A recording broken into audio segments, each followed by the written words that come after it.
Oi, eu sou a Carô.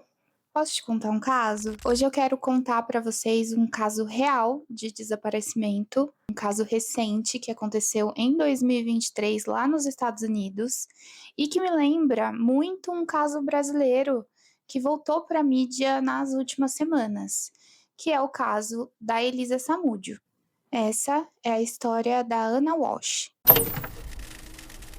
Antes de mais nada, não esquece de se inscrever aqui no canal se você não é inscrito ainda e deixe seu like agora no comecinho do vídeo, porque ajuda muito o canal a crescer e eu continuar te contando histórias como essa. O nome dela de solteiro era Ana Nip e ela nasceu em Belgrado, na Sérvia. Em 2005, a Ana decide então emigrar para os Estados Unidos e em 2008 ela já conhece o marido, Brian Walsh. Eles se casam após alguns anos de relacionamento em 2015. Na época que tudo aconteceu, Ana Nip Walsh, então, já tinha 39 anos. Ela era uma executiva com uma carreira muito bem estabelecida no ramo imobiliário, conhecida por sua dedicação e habilidade de negociação. Mas, acima da carreira profissional, Ana também era mãe. Ela e o Brian tiveram 3 filhos, então ela passava ali o dia a dia dela tentando equilibrar essa vida profissional muito forte que ela tinha com o fato de ser mãe. A família vivia em Cohasset, Massachusetts, um subúrbio ao sul de Boston, conhecido por ser muito tranquilo e seguro. O tipo de lugar onde coisas ruins nunca aconteciam. Ana não era uma pessoa que se envolvia muito em polêmicas ali no bairro dela. Ela, na verdade, era vista pelos vizinhos como uma mãe que estava sempre trabalhando, que tinha a rotina muito agitada ali e raramente estava em casa. Nos meses que antecederam a sua morte, a Ana estava trabalhando principalmente em Washington, D.C., onde a sua empresa tinha uma filial. Então, ela passava a semana toda praticamente viajando e voltava para Massachusetts no final de semana para ficar com os filhos dela. Segundo colegas relataram depois na mídia e para a polícia também, ela estava passando por um período de muita pressão, tentando equilibrar ali o trabalho junto com a criação dos filhos e também o casamento, que já apresentava alguns sinais de desgaste. Em 1º de janeiro de 2023, ela é vista pela última vez na sua casa em Cohasset, depois de comemorações ali de Ano Novo junto com o marido. Eles estavam comemorando o Ano Novo não só entre eles dois, era como se fosse uma pequena festinha em que amigos também foram convidados, e eles relatam que a Ana estava muito animada nessa festa, ela tinha planos para o futuro, e ela também comentou com os amigos que já tinha uma viagem marcada para Washington nos próximos dias por compromissos de trabalho. No fim da noite, quando a festa acaba e todo mundo vai embora, a Ana se despede ali de todo mundo e segue com a rotina noturna dela.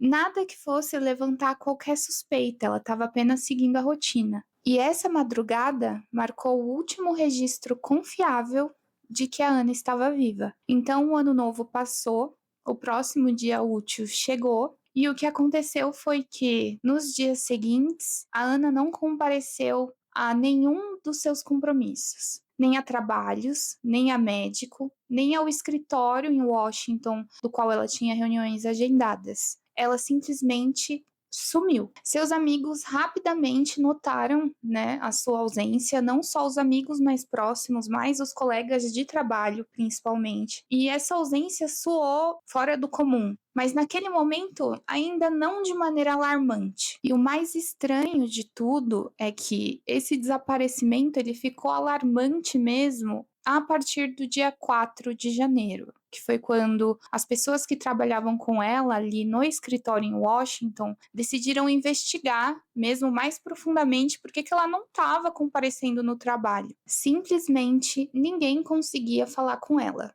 Tentaram ligar para o marido, que não atendia as ligações, e aí eles tentaram achar familiares ou amigos próximos que podiam dar conta do paradeiro da Ana. Então a polícia é acionada. A partir do momento em que os colegas de trabalho, então, entram em contato com a polícia, eles já deslocam uma viatura para a residência dos Walsh. O Brian fica meio surpreso e perdido na hora, dizendo não entender porque a polícia estava na casa dele, já que a esposa tinha saído para trabalhar dias antes. E o mais estranho dessa história, pelo menos até essa parte, é que ele fala para a polícia que ela saiu para viajar para Washington e que eles simplesmente não mantiveram nenhum tipo de contato durante esse período. Mas não soube explicar se isso era uma coisa comum na rotina deles. Então, nos primeiros dias ali de desaparecimento, a polícia se concentrou em achar uma pessoa que estava desaparecida. Muitas equipes se mobilizaram para vasculhar a região, inclusive com cães farejadores, mas nada foi encontrado. Os vizinhos se juntaram para fazer cartazes de desaparecimento que foram espalhados pela cidade. Tava um clima de muita tensão mesmo à procura da Ana. Enquanto isso, por outro lado, o Brian se mantinha muito tranquilo. Ele deu diversas entrevistas, falava com a polícia, mas não contribuía muito com algo que fosse ajudar nas investigações e, inclusive, levantava muito essa teoria de que ela teria só viajado inesperadamente e que daqui a pouco ela voltava para casa. No entanto,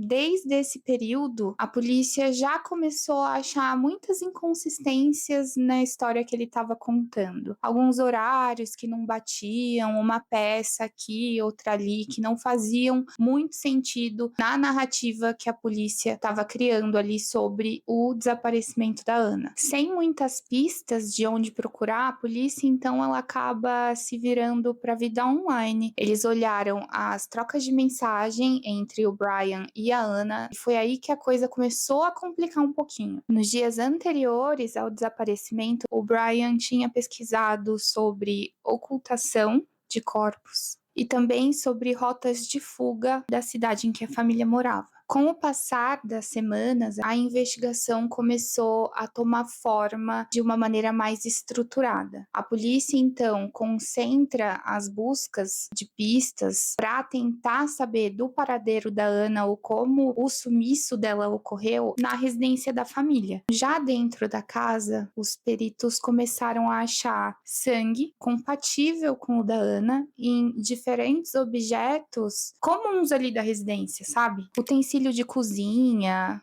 roupa, tapete, coisa que acabou indicando que poderia ter acontecido ali algum tipo de contato violento recente. Eles também notaram que alguns pertences da Ana pareciam estar fora do lugar, meio que bagunçados assim, como se alguém tivesse mudado de propósito, talvez para mascarar alguma situação que aconteceu ali ou mudar a narrativa. Os peritos conseguiram então começar a formar uma linha do tempo do que teria acontecido com a Ana, combinando a análise de sangue encontrada na casa com algumas impressões digitais e a posição dos objetos na cena que eles acreditavam ser a cena do crime, eles concluíram, na verdade, que a Ana tinha sido morta, que ela não poderia ter sofrido um acidente doméstico ali e deixado aquela quantidade de sangue, e muito menos desaparecido por vontade própria. Tudo apontava para uma ação planejada e deliberada dentro da própria residência, realizada por alguém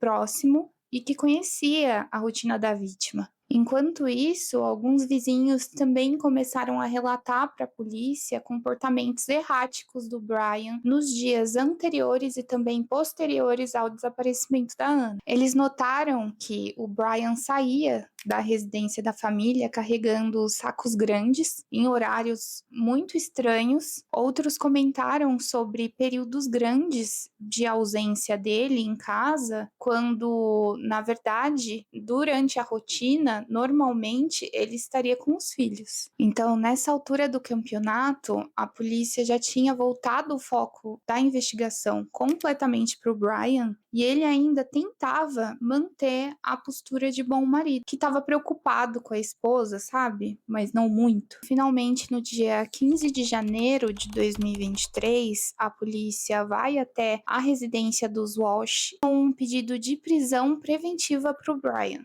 Nesse momento em que a polícia chega na residência, inclusive, ele estava extremamente calmo. Parecia que estava esperando isso acontecer. Mas essa postura dele mudou quando ele foi confrontado com todas as provas que a polícia já tinha contra ele até aquele momento. Durante o seu interrogatório, já na delegacia, depois de ser preso, ele contou diferentes versões, uma mais absurda do que a outra, do que teria acontecido ali com a Ana. Mas a polícia já tinha um caso sólido contra ele. Poucos dias após a sua prisão, Brian Walsh é oficialmente acusado de assassinato em primeiro grau, obstrução da justiça e ocultação de cadáver. Para os investigadores, naquele ponto, era uma situação de virada no caso. Finalmente, deixava de ser um desaparecimento para um caso criminal de homicídio. Um ano depois, já em 10 de janeiro de 2024, o Brian começa a ser julgado no Norfolk Superior Court.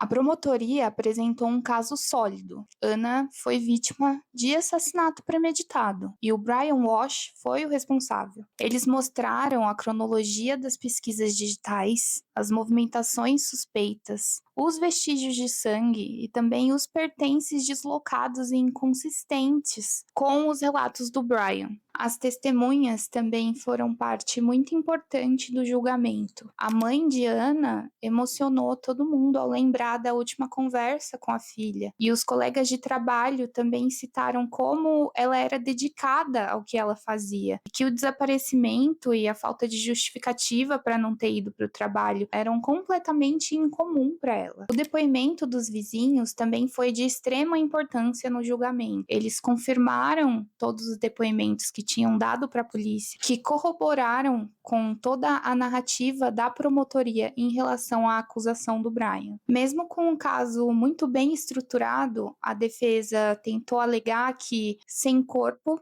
sem crime. O corpo da Ana não tinha sido encontrado, não foi encontrado até hoje, e eles citavam que ela poderia ter sofrido um acidente ou sumido por conta própria. Após semanas de julgamento, no dia 28 de janeiro de 2024, o júri deliberou por cerca de 6 horas e o veredito foi: Brian Walsh é culpado por homicídio em primeiro grau. A sentença foi severa e tudo que a família de Ana estava esperando naquele dia. Prisão perpétua, sem liberdade condicional e com algumas restrições a mais, devido à tentativa de obstrução na justiça e ocultação do cadáver. O juiz, em sua sentença, enfatizou que o caso era um exemplo claro de tentativa de obstrução da justiça e construção de uma narrativa falsa para tentar enganar a lei. Esse veredito trouxe alívio à família, que finalmente teve uma resposta e serviu como alerta para investigações mais detalhadas nos Estados Unidos sobre a importância da análise de evidências e aspectos comportamentais, mesmo quando o corpo da vítima não é localizado. Esse foi o caso Ana Walsh. Se você gostou desse vídeo, não esquece de deixar um comentário aqui embaixo para me falar a sua impressão sobre o caso, se você já conhecia, se te lembrou também o caso da Elisa Samúdio. Não deixa de se inscrever aqui no canal se você não for inscrito e deixe seu like, porque ajuda muito o Arquivo X a crescer e eu a te contar mais histórias como essa. A gente se vê no próximo vídeo.